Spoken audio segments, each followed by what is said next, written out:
মাস আগেই সিঙ্গাপুরে হাদিকে হত্যার প্ল্যান। প্রমাণ মুছতে শুটার ফয়সালকেও হত্যা করেছে মাস্টারমাইন্ডেরা। রিমান্ডে চাঞ্চল্যকর তথ্য দিল ফয়সালের স্ত্রী সামিয়া।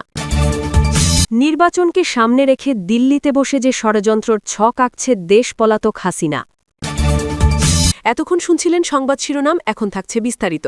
মাত্র ৩ সেকেন্ডের কিলিং মিশন, কিন্তু এর চিত্রনাট্য লেখা হচ্ছিল দীর্ঘ ৬ মাস ধরে। তাও আবার বাংলাদেশের মাটিতে নয়, বরং সুদূর সিঙ্গাপুরের বিলাসবহুল হোটেলে বসে। চোখের পলকে ঘটে যাওয়া হাদিরে হত্যাকাণ্ড কি কেবলই রাজনৈতিক প্রতিহিংসা, নাকি এর পেছনে ঘাপটি মেরে আছে ক্ষমতার পালাবদলের এক গভীর আন্তর্জাতিক ষড়যন্ত্র? প্রশাসনের কাছে এই মামলাটি এখন রীতিমতো গলার কাটা হয়ে বিধে আছে। তদন্তের গভীরে নামতেই বেরিয়ে আসছে একের পর এক হাড় হিম করা তথ্য, যা শুনে সাধারণ মানুষের পিলে চমকে যেতে বাধ্য। আপাতদৃষ্টিতে মনে হতে পারে এটি পাড়া মহল্লার কোনো সাধারণ কোন্দল, কিন্তু আসলে এটি ছিল ৭ সমুদ্র পাড়ে বসে কলকাঠি নাড়ার এক বিশাল দাবার চাল। এই পুরো অপারেশনের ব্লুপ্রিন্ট তৈরি করা হয়েছিল হাজার মাইল দূরে সিঙ্গাপুর আর মালয়েশিয়া সীমান্তে বসে।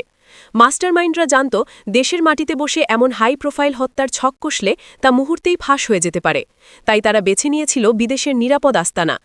এই কিলিং মিশনের প্রধান চরিত্র শুটার ফয়সাল কারিম মাসুদ। সমাজের মানুষের কাছে সে নিজেকে পরিচয় দিত একজন আইটি উদ্যোক্তা বা সফল ব্যবসায়ী হিসেবে, অথচ এই ভদ্রলোকী মুখোশের আড়ালেই লুকিয়েছিল এক ভয়ঙ্কর পেশাদার খুনি। গত ২১ জুলাই ২০২৫ তারিখে ঢাকা বিমানবন্দর থেকে ফয়সাল যখন সিঙ্গাপুরের বিমানে ওঠে, তখন কেউ ঘুণাক্ষরেও টের পায়নি যে সে আসলে মৃত্যুর পরোয়ানা আনতে যাচ্ছে। ৫ দিনের সেই গোপন সফরে সে কোনো দর্শনীয় স্থান ভ্রমণ করেনি, বরং সে গিয়েছিল তার বসদের সাথে চূড়ান্ত ডিল পাকা করতে। সিঙ্গাপুরের অভিজাত হোটেল থেকে সড়কপথে সে সোজা চলে যায় মালয়েশিয়া সীমান্তের এক গোপন ডেরায়। সেখানে আগে থেকেই ঘাঁটি গেড়েছিল ৫ আগস্টের পর দেশ থেকে পালিয়ে যাওয়া আওয়ামী লীগের কয়েকজন প্রভাবশালী রাঘব বোয়াল। তাদের নির্দেশেই তৈরি হয় হাদিকে পৃথিবী থেকে সরিয়ে দেওয়ার এই মাস্টার প্ল্যান। সেই অন্ধকার মিটিংয়েই ফয়সালের হাতে তুলে দেওয়া হয় হাদির ছবি, আর বুঝিয়ে দেওয়া হয় পালানোর নিখুঁত রুট ম্যাপ। প্রবাসী সেই নেতাদের কাছে হাদি ছিল এক বড় আতঙ্কের নাম, তাই তাকে সরাতে তারা টাকার বস্তা নিয়ে নেমেছিল। গোয়েন্দা সংস্থার তথ্য বলছে ফয়সালের সেই বিদেশ সফরই ছিল এই নৃশংস হত্যাকাণ্ডের ভিত্তিপ্রস্তর। রিমোট কন্ট্রোলে যেভাবে খেলনা চালানো হয়, ঠিক সেভাবেই বিদেশ থেকে নিয়ন্ত্রণ করা হচ্ছিল ঢাকার রাজপথের এই খুনের দৃশ্যপট। সিঙ্গাপুর মিশন শেষ করে দেশে ফিরেই ফয়সাল তার স্ত্রী শাহেদা পারভিনকে এমন কিছু কথা বলেছিল যা শুনলে যে কোনো সুস্থ মানুষের গা শিউরে উঠবে। সে তার স্ত্রীকে সরাসরি জানিয়েছিল যে খুব শীঘ্রই এমন এক পরিস্থিতি তৈরি হবে যখন দেশে থাকা তার জন্য অসম্ভব হয়ে পড়বে। নিজের বিপদের কথা আজ করতে পেরে সে তার স্ত্রীর জন্য রেখে গিয়েছিল এক বিশাল অঙ্কের টাকা। ফয়সাল তার স্ত্রীকে একটি ব্যাংক অ্যাকাউন্টের খোঁজ দেয় যেখানে জমা ছিল প্রায় ৩০ লাখ টাকা। সে পরিষ্কার ভাষায় বলে গিয়েছিল যে তার কিছু হয়ে গেলে এই টাকা দিয়েই যেন সংসার চলে। তদন্তকারীদের মতে এই ৩০ লাখ টাকা ছিল হাদিকে তার সুপারি মানি বা অগ্রিম পারিশ্রমিক। পুরো কাজের জন্য আসলে কত কোটি টাকার ডিল হয়েছিল তা এখনও রহস্যের চাদরে ঢাকা। টাকার লোভে ফয়সালের স্ত্রী তখন চুপ থাকলেও এখন সেই টাকাই হয়ে দাঁড়িয়েছে এই মামলার অন্যতম বড় প্রমাণ। খুনি জানত সে আগুনের গোলা নিয়ে খেলছে, তাই পরিবারকে সুরক্ষিত রাখতে সে এই অবৈধ টাকার ব্যবস্থা করে গিয়েছিল।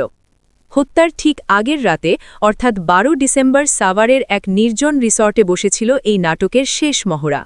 সেখানে ফয়সালের সঙ্গী ছিল তার প্রেমিকা মারিয়া আর সহযোগী বাইকার আলমগীর। রিসর্টের বদ্ধ ঘরে বসেই তারা ঝালিয়ে নিচ্ছিল পরদিনের অপারেশন প্ল্যান।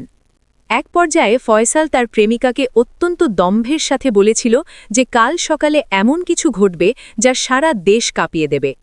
প্রেমিকার জবানবন্দিতে উঠে এসেছে ফয়সালের সেই রাতের হিংস্র রূপ, যে তখন ছিল এক জলজন্ত শয়তান যে ঠান্ডা মাথায় মানুষ মারার প্রস্তুতি নিচ্ছিল। তার সেই হাড় হিম করা ভবিষ্যৎবাণী যে কতটা সত্য ছিল তা পরদিন শাহবাগের রক্তমাখা রাজপথ প্রমাণ করেছে। কোনো আবেগ বা অনুশোচনা নয়, বরং নিখুঁত নিশানায় হাদিকে শেষ করে দেওয়াই ছিল তার একমাত্র লক্ষ্য। সবচেয়ে বিস্ময়কর ব্যাপার হল, হত্যাকাণ্ড ঘটিয়ে ফয়সাল ও তার সঙ্গীরা যেভাবে দেশ থেকে পালিয়েছে তা সিনেমার কাহিনীকেও হার মানাবে। প্রশাসন যখন হাদিকে বাঁচাতে হাসপাতালে ছুটছে আর উত্তেজিত জনতা রাজপথে স্লোগান দিচ্ছে, ঠিক সেই সময় তারা পাড়ি দিচ্ছিল সীমান্তের কাঁটা তার। এক কথায় একে বলা যেতে পারে মাস্টারমাইন্ডের সাজানোর রেড কার্পেট। এরপরেই তদন্তে উঠে এসেছে যুবলীগ নেতা বাপ্পির নাম, যার ইশারায় সীমান্তের সব দরজা খুলে গিয়েছিল। স্থানীয় দালাল ফিলিপ আর আমিনুলের সিন্ডিকেট টাকার বিনিময়ে এই খুনিদের জামাই আদরে ভারতে পার করে দেয়। পুলিশ ও বিজিবিকে বোকা বানিয়ে তারা যেভাবে ভিআইপি প্রোটেকশনের দেশ ছেড়েছে তা প্রশাসনের ব্যর্থতাকে চোখে আঙুল দিয়ে দেখিয়ে দিচ্ছে। এই বর্ডার সিন্ডিকেট এখনও পুলিশের রীতিমতো ঘাম ছুটিয়ে দিচ্ছে। এদের পালানোর রাস্তা আগে থেকেই এত নিখুঁতভাবে পরিষ্কার করা ছিল যে তাদের ধরতে এখন আইন শৃঙ্খলা রক্ষাকারী বাহিনীকে হিমশিম খেতে হচ্ছে। এবার কোটি টাকার প্রশ্ন হল, শুটার ফয়সাল আসলে কোথায়? সে কি ভারতের কোনো গোপন আস্তানায় আয়েশ করছে, নাকি তাকেও পৃথিবী থেকে সরিয়ে দেওয়া হয়েছে? এই মামলার সবচেয়ে বড় রহস্য এখন এটাই, কারণ ফয়সাল বেঁচে থাকলে একদিন না একদিন সে মুখ খুলবেই, আর তখনই বেরিয়ে আসবে আসল গডফাদারদের নাম।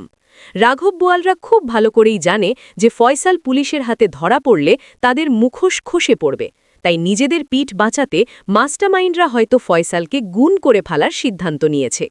অপরাধ জগতের পুরনো নিয়ম হল কাজ শেষ হলে ভাড়াটে খুনিকে মাইনাস করে দেওয়া। ফয়সাল এখন নিখোঁজ থাকা মানেই হল তদন্তের মাঝপথে এক বিশাল দেওয়াল তুলে দেওয়া। সে যদি বেঁচে না থাকে তবে এই মামলার জট খোলা প্রায় অসম্ভব হয়ে পড়বে, আর যদি সে বেঁচে থাকে তাহলে তাকে ফিরিয়ে আনাই এখন তদন্তকারীদের প্রধান চ্যালেঞ্জ। কোটি কোটি টাকার ডিল এবং যুবলীগ নেতার বর্ডার সিন্ডিকেট সবকিছু মিলিয়ে এটা পরিষ্কার যে হাদি হত্যাকাণ্ডের পেছনে জড়িত আছে অনেক বড় কোনো অশুভ শক্তি। যে মাস্টারমাইন্ড এই পুরো ছক এঁকেছে সে এখনও ধরাছোঁয়ার বাইরেই থেকে যাচ্ছে। হতে পারে সে আপনার আমার কল্পনারও বাইরের কোনো ক্ষমতাধর ব্যক্তি। এই মূল খলনায়কের ঠিকানা পাওয়া যেতে পারে শুধুমাত্র শুটার ফয়সালের মাধ্যমেই, কিন্তু ফয়সাল যদি বেঁচে না থাকে তবে সেই নাম হয়তো চিরকাল অন্ধকারের অতলে হারিয়ে যাবে। তদন্তকারী কর্মকর্তারা এখন হুন্নে হয়ে ফয়সালের খোঁজ করছেন। প্রযুক্তির সাহায্য নিয়ে এবং আন্তর্জাতিক গোয়েন্দা সংস্থার সাথে যোগাযোগ করে তারা ফয়সালের অবস্থান শনাক্ত করার আপ্রাণ চেষ্টা চালাচ্ছেন। এবার দেখার বিষয় প্রশাসন কত দ্রুত এই আন্তর্জাতিক ষড়যন্ত্রের জট খুলতে পারে। শুটার ফয়সালকে জীবিত ধরে আনাটাই এখন প্রধান লক্ষ্য। যদি তাকে পাওয়া যায় তবেই বেরিয়ে আসবে সেই সব পলাতক নেতাদের নাম যারা বিদেশে বসে দেশের রাজনীতি নিয়ন্ত্রণ করতে চাইছে। হাদি হত্যার বিচার শুধু একটি পরিবারের কান্না নয়, বরং এটি এখন জাতীয় দাবিতে পরিণত হয়েছে।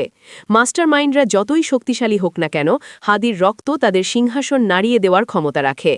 এদিকে ঢাকা মেট্রোপলিটন পুলিশের অতিরিক্ত police commissioner crime and operations SN Mohammad Nazrul Islam জানিয়েছেন, ইনকিলাব মঞ্চের মুখপাত্র শহীদ শরীফ ওসমান বিন হাদিকে পরিকল্পিতভাবে হত্যা করা হয়েছে। তাই আসামি শনাক্তের আগেই মূল অভিযুক্ত ফয়সাল করিম মাসুদ ওরফে দাউদ ওরফে রাহুল এবং তার সহায়তাকারী মোটরসাইকেল চালক মোহাম্মদ আলমগীর শেখ হালুয়াঘাট হয়ে ভারতের মেঘালয়ে পালিয়ে গেছে।